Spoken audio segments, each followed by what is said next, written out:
What's up, everybody? Welcome back to Up the Holler. Today we're trying to finish up a little bit on the little Clinton engine for the Farmette.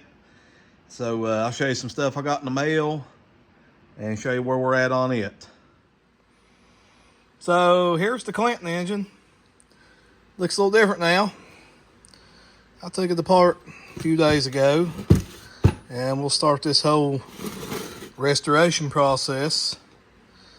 So far everything looks pretty decent, nothing alarming. I still haven't mic'd this board to see what it's like. I'm actually going to just get it degreased up. Today is what I'm going to work on, is degreasing it. And I'm still debating on whether to just wire wheel this thing, or I thought about throwing it in my sandblaster, sandblasting it. That's probably what I'll do. I'll just tape all this stuff off so we don't sandblast any machine surfaces. Then of course it'll be degreased again, or well, cleaned up again to get all the sand and grit out of it. And we're going to repaint this. So I'm pointing out one thing that happened during this assembly. You know, I did not film any of the disassembly. Actually, I really just forgot to hit the record button. So yeah, don't have any of the footage of that. One of the things that happened, I don't know if you guys how well show up, but see this main bearing in here? I don't know if you can see them lines in it. Well, that happened when I pulled the crankshaft out. It's not supposed to have those lines in it. And I'll show you. Here's the crankshaft. And those splines right there done that. And I don't know if it was from where this had some rust on it, which made it kind of swelled and a little bit bigger than this machine finish. Or maybe the splines are kind of wore, which makes them like more pointed. I haven't really looked at it real close, but I mean, that's the only way you can take it apart. It has to come out that way. But it ended up damaging that. But not all hope is lost. Let me walk down the mailbox. I'll be right back. So anyway, I got on eBay. Actually, let me back up. I got on ClintonEngines.com, and there's a website, and I'll post a link for it down in the description. But you can get on there, and there is all kinds of literature and parts on these old engines and things like that, pictures of them, this, that, and the other. But anyway, I found an exploded parts diagram of this particular engine, and there's other ones on there. But you're able to zoom in on it, find the old part number. Then you can go back there, and they have, parts number cross-reference books from back in the day, 60s, 70s, whatever, maybe older too. And I found the updated part number for this bearing. And so I go to eBay and type this in, and lo and behold, I find it. So I got this from PartMart, and that is the updated Clinton number at 2052 bearing, Clinton new old stock.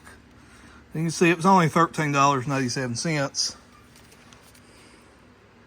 And there it is. That needs cleaned up a little bit.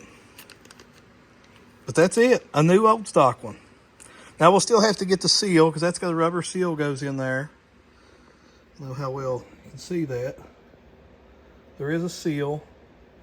So I got to shop around and try to find that seal. I don't know. I might even be able to clean it up and see if there's a number on it. Because sometimes these old seals like that, you can cross-reference them and something like that. You might even be able to find it in Napa or something. But, yeah, so not all hope is lost. We'll just have to press that one out and press a new one in. So like I said, so far, that's the only damage that happened on this assembly. I don't know how good it showed up in the other video, but this muffler, or the remnants of the muffler that was in this thing, it was rusted off and just had the pipe part with the little holes out here in it. I mean, it was so rusted that it looked like it was welded on there. And I sat here the other night and just kept heating it and laying the coil to it. Kept heating it, working on it, and finally I got it to come out of there. Got the valves out. Now we can really do a deep clean on this thing. Everything's out of it. So we're good to do a deep clean on it. And like I said, we're going to try to sandblast it and get it ready for paint. And go from there.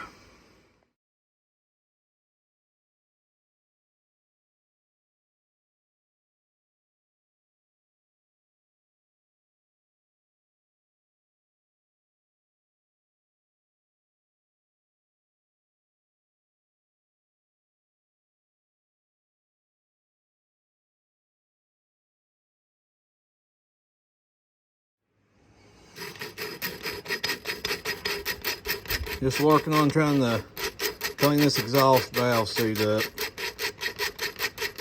It's a little bit pitted up, so trying my hand at grinding the valves with valve grinding compound. Before we go and spend a bunch of money on a special valve grinding tool or try and take it to a machine shop or something like that, I'll just try this, see how it goes.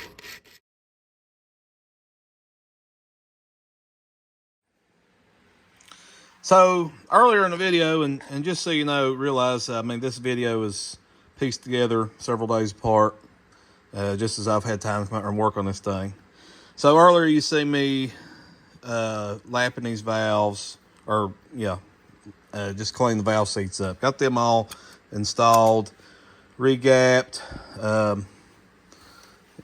It took a little bit to do on that, because once we got this exhaust valve seat cleaned up to where it's sealing pretty good, that made our valve stem lower in the engine towards the tappet, and we didn't have enough clearance on between the valve stem and tappet. So I had to pull the valve out and come over here and file it down the best I can do. I don't have an actual valve grinder or anything, so I just used the file and kept working it as flat and smooth as I could till I got it. I think it calls for 12 thousandths on the exhaust valve. I got it to 10, figured I'd let it go right there, see how it works out. I can't remember if I showed it earlier, but I did get the piston rings off the piston, put them in here and checked it. Now this cylinder is worn some. So the best I could do as far as measuring is I just went off the main bottom down in there. Because, the main bottom of your piston doesn't travel down in there. So that should be pretty well standard factory bore down in there. So I measured up here about 1 inch down inside. According to the Clinton rebuild manual on this engine, it says that if it's worn more than 6 thousandths, then you should rebore it and go with the oversized piston. Well, it's hard to find an oversized piston for something that's, 70 years old or 70-some years old. So, but I checked this and we're like 4 thousandths. So we got a couple thousandths to work with. So according to the book, we're still semi-in spec. We're still tolerable on it. However, I did pick up some new rings. And I got on old eBay, and I discovered a set of new old stock Clinton rings for this engine. And check these things out, all in their glory. This package is pretty cool. So you open it up, and there they are in the order that they go in and everything. So you got a compression ring, scraper ring, and an oil ring. New old stock. So thanks to eBay, we should be back in business. So what I'm going to do though first is I'm going to stick them in here and check our ring end gap. It's supposed to be 12 thousandths. So we'll see what we got on it. Okay, try to try to get this on camera, but basically here's what we do. And I'll put a link in or a snapshot or something of the Clinton website I've went to find these specs and part numbers and stuff for this engine. But like I said, it calls for 12 thousandths ring end gap. So we'll just check this, see how close we are on it. So yeah, these definitely look brand new. They don't look like they've ever been used. So we'll just start by sticking this down in here. Square it up a little bit. And then let me grab the piston. That was the other thing. While I had the piston, got the rings off of it, I did clean this piston up. Cleaned it pretty good. Got all the carbon and stuff off of it. Cleaned all the your ring flanges or whatever they're called. Got them all cleaned up nice and smooth. But anyway, I just take this piston and stick it in there, and I just try to line up, the ring landing with the top of the cylinder head. Either one of them. Just try to get it pretty square, and then we'll see what we got.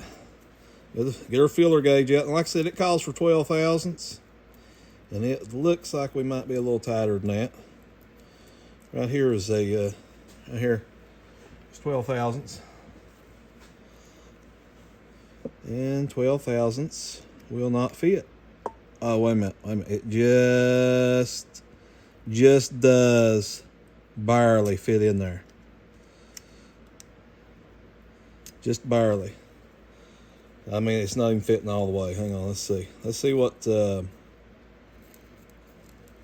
try 10. Let's see what 10 looks like. Yeah, 10 thousandths goes right in there. So we're actually probably about 11 thousandths. I don't know if it's worth trying to go over and cut 1/1000th of an inch off to try to get that. Try and get that to 12 thousandths. I think we might just try to let it go where. I know people's going to say, well, that ring could foul up. Well, I don't think it will, because this is war bigger on top anyway. And like I said, the bottom end, it's never going to travel that far anyhow. So that's our top ring, be our compression ring. It and the scraper are supposed to be 12 thousandths. I'm just going to try to stick this back in here. And yeah, I thought this packaging on the for these rings was pretty cool. So I'm going to definitely keep it. We'll put the old rings in it just to display them. We'll just go ahead and stick this in here and check it, see what it looks like.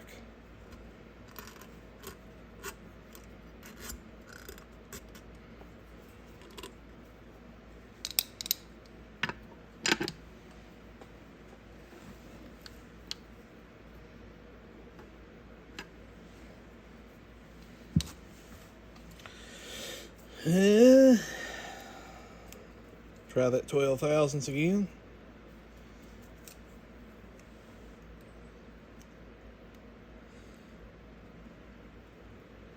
We've about the same story. It kind of starts to go in there, but not quite. Let's see, I got 11 on here. There's an 11. Let's see if 11 goes in there. Yep, 11 goes all the way in there. All right, so that should be good. So that's good news. That means we can get this piston reassembled and try to put her in there. Okay, I'm gonna try to let you guys watch me put this in here, put all this together. Now, I don't have. Okay, so I got these piston ring pliers, but these are two They're too big. Like, you can't get these in there to nothing, it won't fit. And this is what I use on the Graveleys. Of course, a Gravely piston, if you're interested, let me just show you. So this piston on this Clinton engine is a 2-inch. It is a 2-inch piston you're looking at there. All right, single cylinder. Here's a piston out of a Gravely. Quite a big difference. This is actually a 10,000th over Gravely piston. But in case some of you might be wondering how big a Gravely piston is, that's what one looks like. I can't remember off the top of my head. They're like 3 inches and something, a little over 3 inches. They're close to the V8 piston size. That's why these old Gravely's got so much torque to them. Alright, so yeah, we're gonna try to get these rings on here, and I'll give this a little coating. Might kind of help slide it down on there.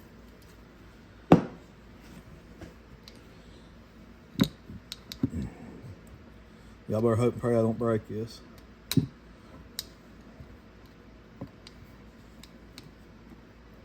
So we just kind of get it squared up, kind of pull out on it, and just start working it down. I don't know how well y'all seeing this, but okay, there we go. There's our oil ring on. Now we'll go with the scraper ring. Now I'm gonna try to show this. I don't know how well this is going to show up. I'll try to get it to show up here. It's not going to focus on it. Let's see, I can show you right here in this picture. Okay, right here on the scraper ring, it has like a cutout on the bottom of the ring. So you gotta look at that ring and see that cutout and make sure it goes towards the bottom, pointed towards the crankshaft. And then your top compression ring has, you can see the inside of it has a chamfer on it. So you gotta make sure that's turned right too. You can, right here with my eyes, I can see that. It's just not going to show up on camera. It won't focus on it, I don't believe. We'll try to get this one worked on here now.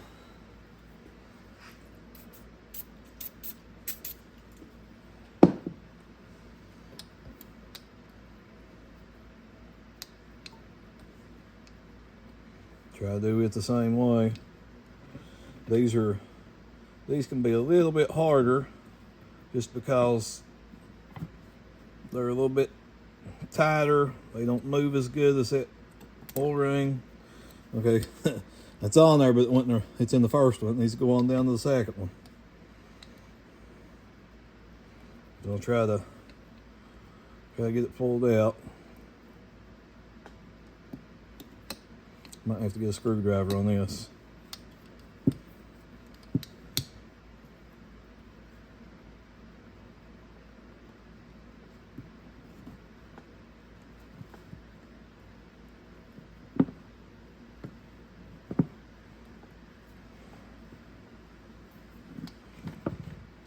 Close.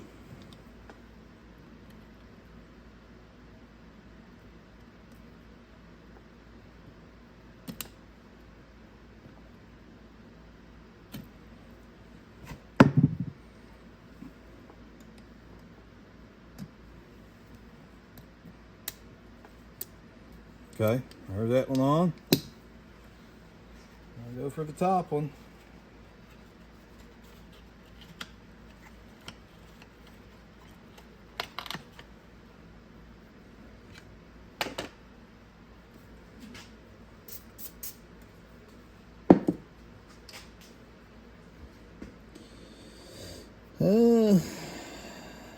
Okay, there's our bevel pointing towards the top. Make sure that's right. Yep. Bevel pointed towards the top.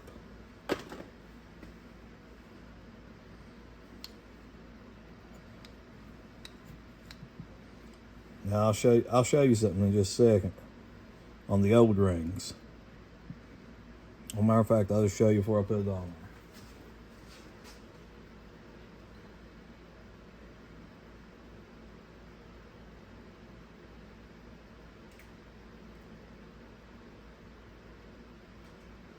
there. Okay. Now here's the old top compression ring. And it does have that bevel on it. But notice right here, and it's going to be one of them things where it's not going to show up. It looks like 3 dots, but that actually says top, T-O-P.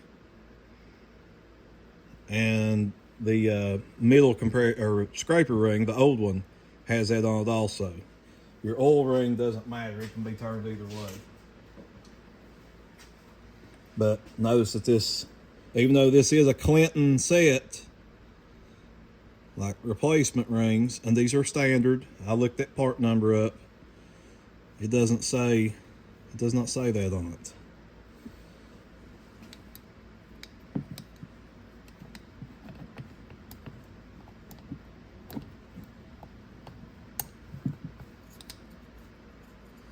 Okay, there they are. Alright, I'm gonna look my torque specs up for the crank bolts, and I'll pick y'all back up there in just a few minutes. Okay, I do want to point out something here on this. Okay, there is no bearing in this. This is just the machined aluminum rod, and the cap makes your bearing face. And these are in relatively good shape. And when I took it apart, you know, the slack on it, you know, I mean, well, it didn't have any slack, so it was good shape. Nothing pitted or worn in here or anything, so just wanted to point that out. All right, see what we can do here. Try to work that around a little bit.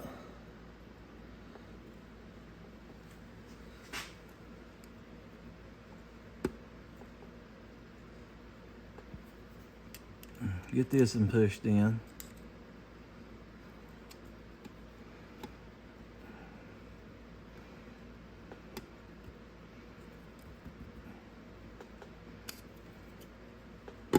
Okay, there's the oil ring down in there.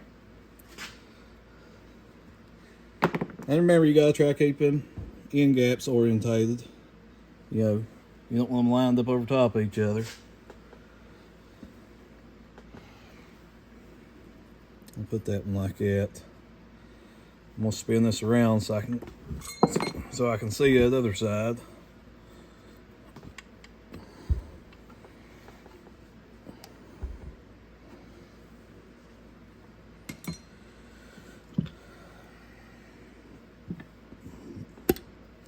So it's sitting on the ring right now. Let me check my camera, see how well that's showing up here. Trying to make sure you guys can see that.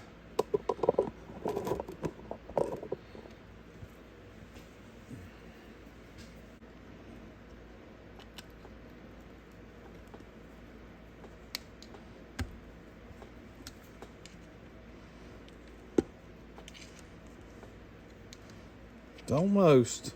I know y'all can't see it.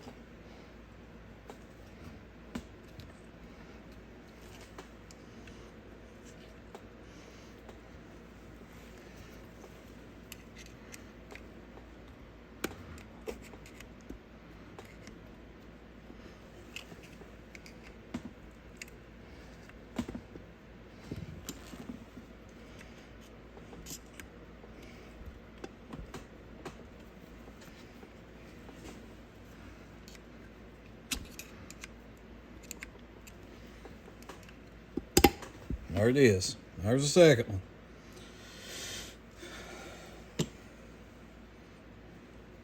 So that ring gap was right here. I kind of lined it up pretty close to this bolt hole. So the next one should go probably right over here. Spin this around. Well, it's right here. Hold on. Back my camera up. Right here.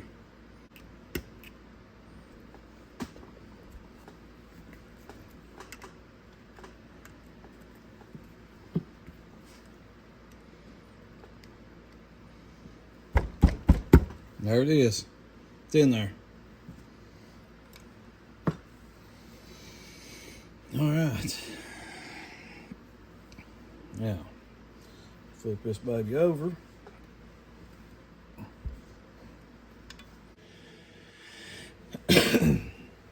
Okay, hopefully that's showing up pretty good.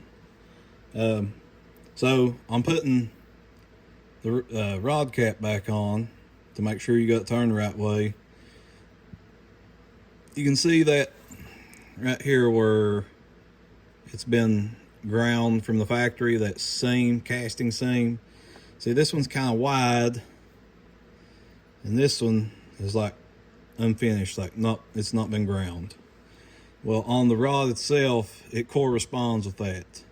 So that way you know which way it goes on there. So that one will go, let me put a little bit of oil on this side too.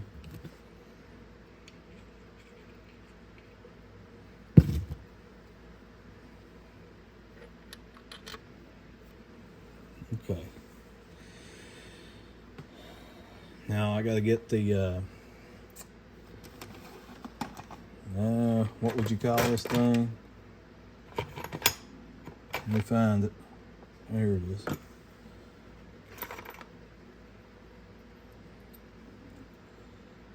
Locking tabs, but this thing here is what I'm talking about. Let me clean it up, but this is what goes, it bolts on there, and this is what goes down in there and stirs the oil up and throws it around when the crankshaft's running. It looks like a big shark fin. Might have to go back and look at when I took this apart, some photos I took, so I can remember which way this points.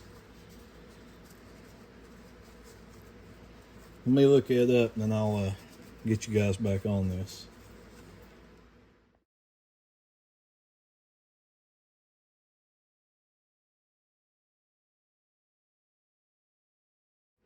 This thing points just like this. So you want it pointed towards, we'll call this the front of the engine.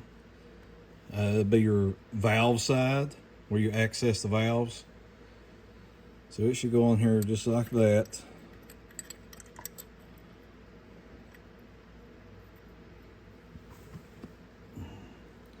And I'm gonna get these nuts on here, so I'm not gonna bore you off me trying to get these nuts on, tighten them up. Okay, so I looked this up to see what these nuts torque at, and it says between 65 and 75 inch-pounds. Well, I don't have anything in here that does inch-pounds, so I looked up online and found a converter, and that says it's 70. I think, yeah, I put in 70 inch-pounds. Says it comes out to like 5.6 foot-pounds. Well, my torque wrench I have, which is not a big one, a 3/8 drive Cobalt torque wrench, it starts at 10 pounds, 10 foot-pounds. So that's what these are getting, is 10 foot-pounds, which is not very tight. I'm gonna hit them again here just to, well, actually, before I hit them again, I'm gonna spin the crank around a couple times, just to kind of make sure all that's set good.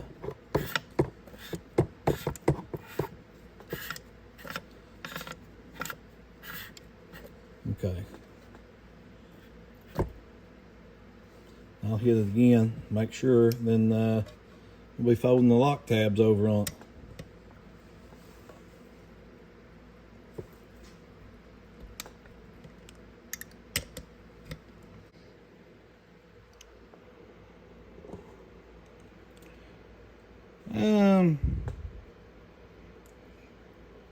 Yeah, that ain't too bad. That's about the best I can do with the way it worked out. I think it'll work.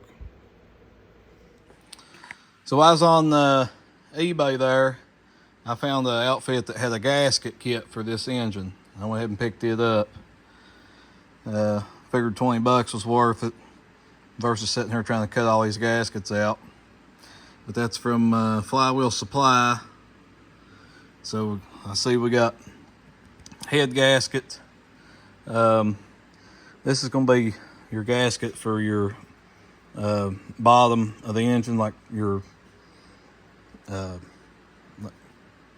of like your oil pan, the bottom crankcase, I guess you'd call it. And looks like a couple different types of carburetor gaskets. That's probably a fuel bowl gasket. And some of these others I'm not exactly sure, which might just be some different things for different models. That's for your valve cover. And this should be for, I think, the back side over here. So yeah, 20 bucks, whole new gasket set. So we should be ready to start putting some of these gaskets in on here and getting this thing sealed up.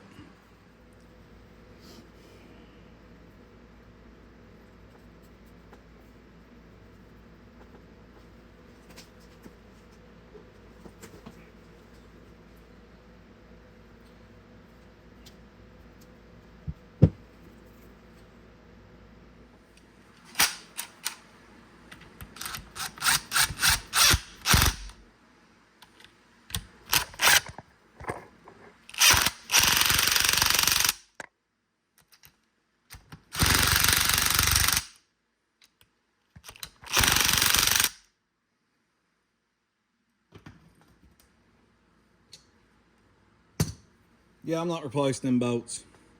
When this is mounted, you'll never see them bolts. Well, it's starting to look a little like something now. Slowly coming back together. It's all looks pretty good here. I put a little bit of oil in there to help them rings and stuff out. Feels nice and smooth. Everything seems to be working right.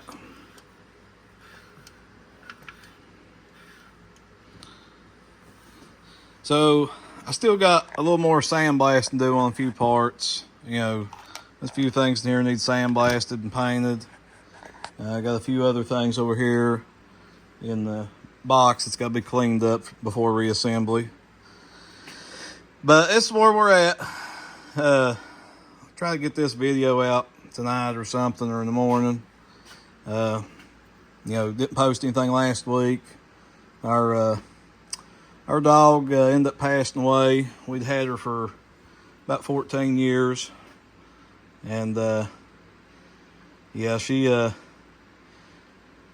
ended up getting sick, and she made it about a week after I took her to the vet, and she ended up passing away last Saturday. So that's why I didn't do any videos or work on anything last weekend.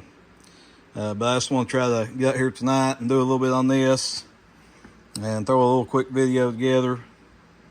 And yeah, hopefully next couple days I'll be able to get one together and y'all can see this thing run again.